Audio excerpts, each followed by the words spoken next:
Se não foi logo após Literalmente perdemos o motor. O motor não tá mais lá. E o cara falou que um avião que ficou muito famoso, eu sempre falo isso, a minha área, que é a metalurgia, eu já estudei muitos estudos russos, russo, alemão, os caras são muito... Você tem uns cientistas muito bons nesses países. Sim. Principalmente nessa parte de metalurgia.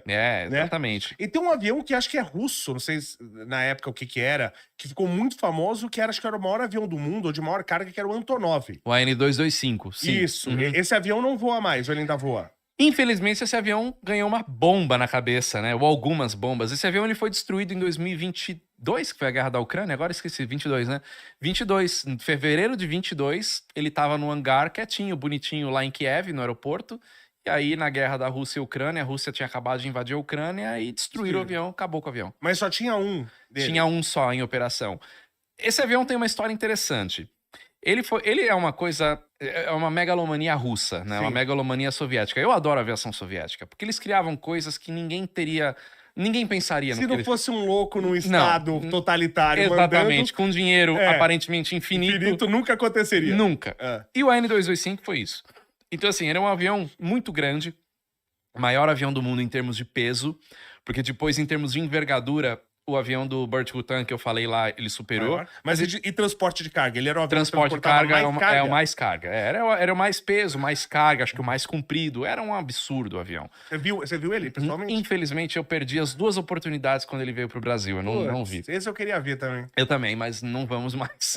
Ele não pôs, por exemplo, um avião desse não pousava. É óbvio, mas só falar. Não pousava em Congonhas nem a pau. Nunca, não. No Brasil, acho que ele só seria... Ele era capaz de pousar em Guarulhos, Viracopos, Galeão, no Rio de Janeiro, só aeroportos, assim, muito grandes. Então, o que aconteceu? A União Soviética tinha o programa espacial Buran, que era...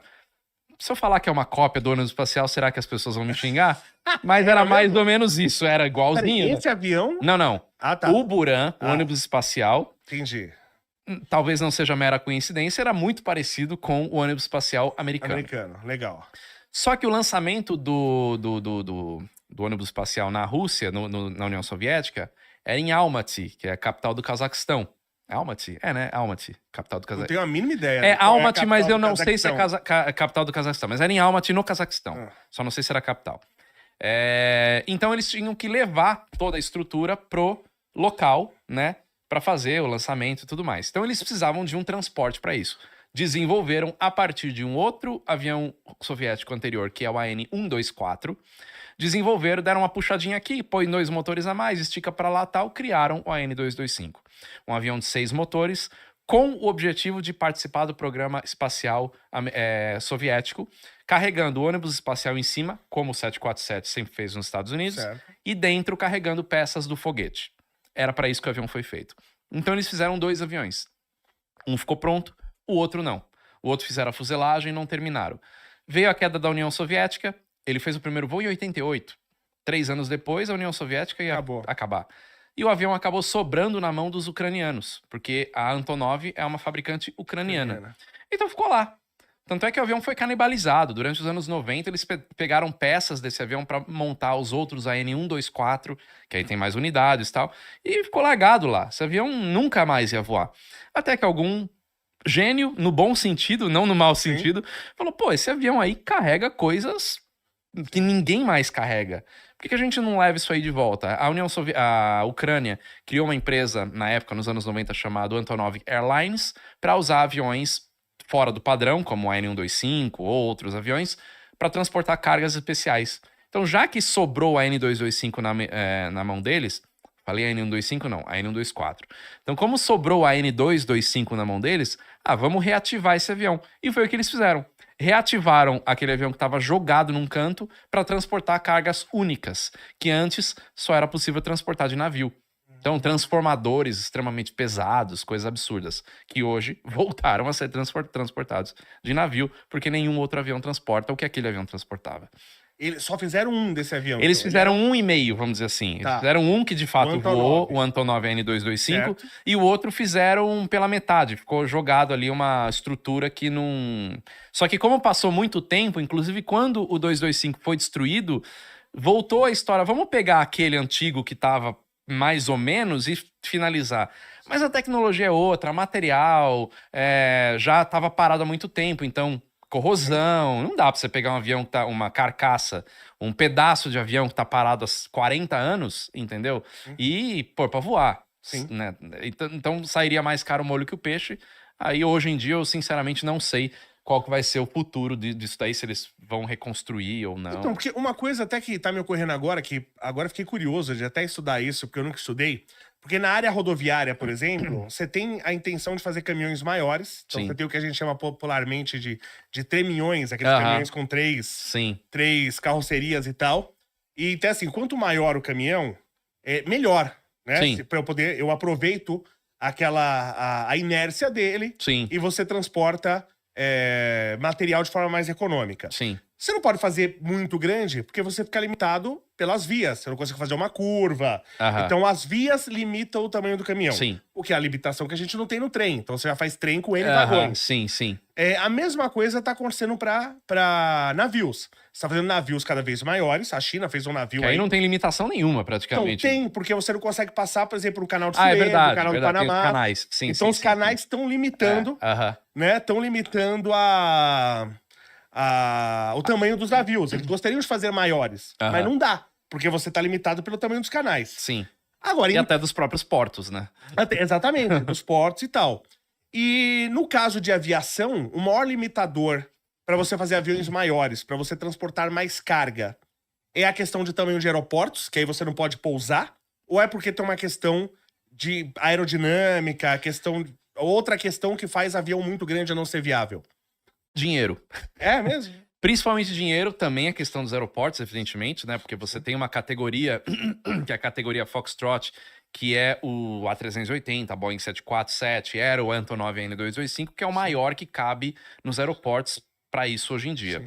É que aeroporto a gente pode considerar, se é um aeroporto só para eu descer um avião, que só para carga, só para questão comercial, a gente pode considerar que aeroporto é uma coisa barata, concorda? Para considerar a quantidade de aviões que operam ali, sim. Porque você precisa de uma pista, basicamente. Não para passageiro. Sim. Você vai fazer uma questão comercial para carga. É uma coisa relativamente muito barata. Se você comparar com uma linha férrea que você tem que estruturar todo o caminho por onde o trem passa, que não é leve, né? Então, sim. Mas assim, você tem uma limitação de aeroportos? Tem. Poderia construir pistas maiores com uma fundação para ganhar, sei lá, 1 milhão de toneladas de avião? Não sei. Daria para fazer, ok. Sim. Só que você tem uma questão que o programa de construção de um avião, ele envolve muita coisa. Obviamente, você tem a questão aerodinâmica, mas você tem a questão de potência, né? Porque você começa a chegar num limite onde não adianta colocar um monte de motor no avião, porque você começa a ter um consumo muito alto, você começa a ter que carregar todo esse combustível para transportar tudo aquilo. Sim. Diferente de um navio que você consegue deslocar um navio com um motor pequeno, porque basta você vencer aquela inércia inicial e ele vai andar, tanto é que navios comerciais, muitos deles são com motor elétrico. E o peso, em tese, exatamente. Porque você tá levando uma coisa que tem praticamente a mesma densidade da água. Exato. Então dá para você lidar com isso muito mais facilmente. Muito mais facilmente, né? Então, um avião não. Um avião você tem que gerar uma propulsão para você deslocar o avião para chegar numa velocidade X para gerar sustentação na asa para ganhar a altura. Só que quando você começa a fazer asa muito grande, você começa a entrar numa outra questão. Estrutura. Sim. Qual que é o tamanho dessa asa? Será que ela aguenta, né, sustentar o avião, né? Então é muito mais complicado porque do que coisas apoiadas. Tá ali na asa, a asa que tá carregando o avião, né? É a asa que carrega o avião. Sim. O motor ele mantém a inércia para manter aquela velocidade de voo. Mas o que tá fazendo o avião voar é a asa. Você viu um caso que os caras escutaram um barulho, né? Lógico, deu uma turbulência, um barulho e tal. Aí os caras na hora perceberam, né? O piloto na hora falou, alguma coisa aconteceu no motor, né? Acho que o motor explodiu. E o cara falou assim, vê se o motor tá pegando fogo. E aí o cara respondeu, não tem motor. Aí o cara não entendeu na hora. Ele falou, como é que foi é? de um DC-10 essa história. Que caiu dois, na verdade. O que eu vi caiu dois. Porque teve um caso de um DC-10 que caiu um motor logo após a decolar. Esse não foi logo após a decolar. Literalmente perdemos o motor. O motor não tá mais lá. E o cara fala assim, não tem motor. Cara, como? Ele falou, não tem motor. E aí tinha dado... Você tem uma estrutura lá onde o motor ele é conectado. É o pylon, chamado de pylon. Isso, deu fadiga e quebrou. E, aliás, teve outro avião também, do mesmo, que também caiu o motor. Você lembra qual que é o modelo do avião? Eu não tô me lembrando dessa história. Saiu um documentário sobre isso, que caíram 2 motores.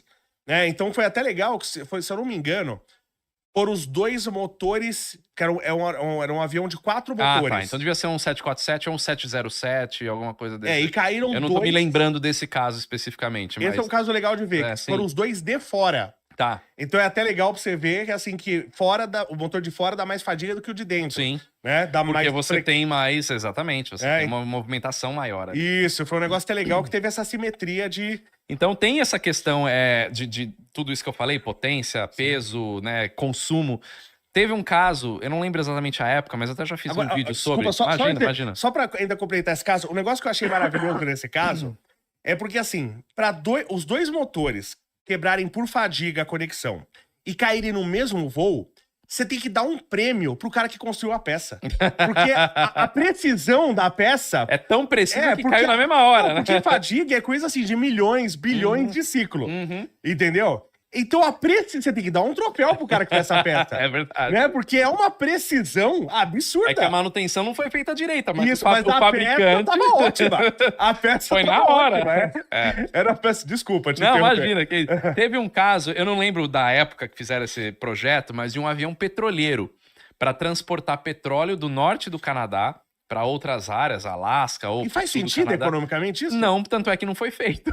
Que coisa... Mas era um avião gigante, absurdo. Sim. Teve esse projeto. Teve um outro projeto de um avião, que acho que era da Lockheed, para transportar aviões dentro. Era um porta-aviões voador. Nossa. Também era um avião muito grande. Eu fiz vídeo sobre esse. Eles queriam fazer o aeroporta-aviões da SHIELD. Tipo isso. E não deu certo. Quer dizer, nem saiu do papel. Então, quando você começa a fazer cálculos aerodinâmicos de potência e ver o custo da brincadeira, a conta não fecha. Por isso que não vai muito além disso. O próprio Antonov AN-225, que é um avião que voou, não se tem interesse hoje de fazer um avião tão grande daquele para transportar eventualmente uma carga ou outra. Né? Porque tudo bem, o Antonov N225 trabalhava bastante, mas não teve um programa de construção para isso. O programa de construção estava atrelado ao programa espacial soviético, era outra pegada, era outra realidade, época da União Soviética. Então, você desenvolver, gastar bilhões de dólares, porque são dezenas de bilhões de dólares, se não centenas, né, para desenvolver um avião desse. E aí, economicamente é viável? Sim. O quanto que esse avião vai trabalhar para fazer isso voltar? Né? Então, a conta tem que ser feita, não tem como.